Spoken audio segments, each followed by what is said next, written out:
കോഴിക്കോട് പേരാമ്പ്രയിൽ ബൈക്കിൽ നിന്ന് തെന്നി വീണ് യുവാവിന് ദാരുണാന്ത്യം സംഭവിച്ചു. കോഴിക്കോട് ചങ്ങരോത്ത് സ്വദേശി അശ്വിൻ രാജാണ് മരിച്ചത്.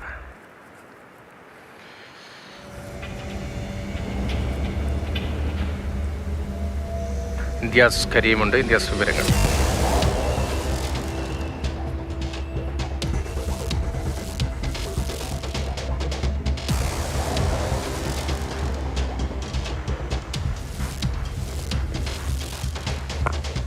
ഇന്ത്യാസ്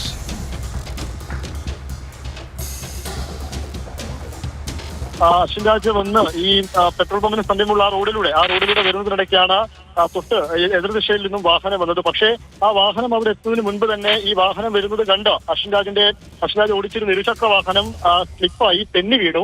ആ തെന്നി വീണതിന് പിന്നാലെ തന്നെ മറ്റൊരു വാഹനം വന്ന് അശ്വിൻ രാജിനെ ഇടിക്കുകയും ചെയ്യുന്നുണ്ട്. തൽക്ഷണം തന്നെ മരണപ്പെടുകയും ചെയ്തു. ഉടനെ തന്നെ ഉള്ളേരിയിലെ സ്വകാര്യ ആശുപത്രിയിൽ എത്തിച്ചിരുന്നു. പക്ഷേ അപ്പോഴേക്കും മരിച്ചിരുന്നു എന്നുള്ളതാണ്. രാവിലെ 8:30 കൂടിയാണ് ഇങ്ങനെ ഒരു അപകടമുണ്ടായത്. അപകടത്തിന്റെ വിശദാംശങ്ങൾ നൽകിയത്.